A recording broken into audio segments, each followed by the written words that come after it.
Je suis Stéphane Mazarik, je m'occupe de la formation système et réseau qui dure 8 mois et qui s'adresse à un public relativement varié, c'est-à-dire qu'ils viennent d'un métier complètement différent et qui veulent changer de métier, ou alors des gens qui ont déjà pratiqué l'informatique et qui veulent approfondir leurs connaissances.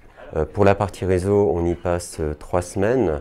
Donc on fait ça en virtualisant des routeurs Cisco, ce qui nous permet d'aborder tout ce qui est TCP/IP V4, V6, DNS, DHCP, mais aussi tout ce qui est protocole de routage avec le RIP, OSPF et BGP. Ensuite, on va voir la partie Microsoft.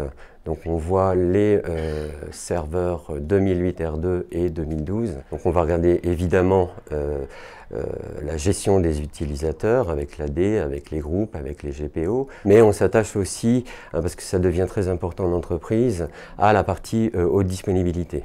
Donc on voit tout ce qui est cluster avec les NLB et les failover clusters, ça devient très important en entreprise. Il faut qu'on puisse garantir un fonctionnement 24 heures sur 24. On va regarder aussi tout ce qui est accès à distance pour permettre aux utilisateurs d'avoir un accès aux ressources de l'entreprise à partir de l'extérieur avec le VPN, avec le Direct Access, avec la mise en place d'autorités de certification pour sécuriser les communications vers l'entreprise. Après, on voit évidemment aussi la partie virtualisation, puisque ça, c'est courant en entreprise. Pour gagner en surface au niveau des serveurs, on arrive à faire tourner 5 ou 6 serveurs sur une machine physique.